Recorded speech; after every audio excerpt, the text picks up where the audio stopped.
তিনি কেরানীগঞ্জ কারাগারে আছেন। কেরানীগঞ্জ কারাগারে আদেশ যথানিয়মে পৌঁছার পর তার স্বজন এবং তার আত্মীয় স্বজন এবং গুণগ্রাহীরা যারা আছে, আমি আশা করব সকলেই শান্তভাবে আইন কানুন মেনে তাকে জেল থেকে বের করে যথাসম্মানে তাকে বাসায় পৌঁছে দেবে। এই মামলায় খালাস পেয়েছেন জনাব লুৎফুজ্জামান বাবর, জনাব মহসিন তালুকদার, জনাব একেএম এনামুল হক এবং জনাব রেজ্জাকুল হায়দার এবং জনাব নুরুল আমিন। এই 5 জন খালাস পেয়েছেন। আর এই মামলায় মৃত্যুজনিত কারণে বাতিল হয়েছে আপিল। তিনি হলেন জনাব আব্দুর রহিম, জনাব মতিউর রহমান নিজামী, জনাব দিন মোহাম্মদ, জনাব হাজি আব্দুস সুবান।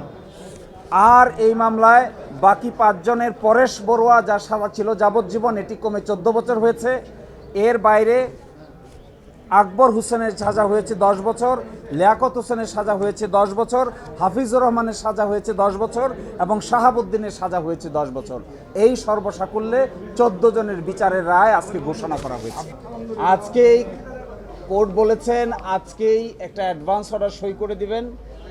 আমি আশা করি আজকেই এই অর্ডার কমিউনিকেটেড হবে এবং দ্রুততম সময়ের মধ্যে তিনি জেল থেকে মুক্তি পাবেন।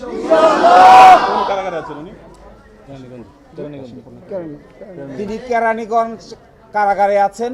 কেরানীগঞ্জ কারাগারে আদেশ যথানিয়মে পৌঁছার পর তার স্বজন এবং তার আত্মীয় স্বজন এবং গুণগ্রাহীরা যারা আছে, আমি আশা করব সকলেই শান্তভাবে আইন কানুন মেনে তাকে জেল থেকে বের করে যথাসম্মানে তাকে বাসায় পৌঁছে দিবেন। এবং এই মামলায় 14 জনের সাজা হয়েছিল। এই 14 জনের সাজার মধ্যে 5 জনকে আজকে বেকসুর খালাস দিয়েছেন, 5 জনের সাজা কমিয়ে দিয়েছেন। আর 4 জন মৃত্যুজনিত কারণে তাদের আপিল অ্যাবেট হয়ে গেছে, অর্থাৎ মৃত্যুজনিত কারণে নিষ্পত্তি হয়ে গেছে।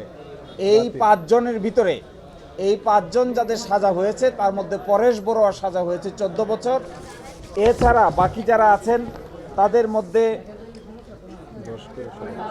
লিয়াকত, তার মধ্যে আকবর, লিয়াকত, হাফিজ এবং শাহাবুদ্দিন, এই 4 জনকে প্রত্যেককে 10 বছর করে সাজা দিয়েছেন। 10 বছর করে সাজা হলেও তারা দীর্ঘদিন থেকে জেলে আছে।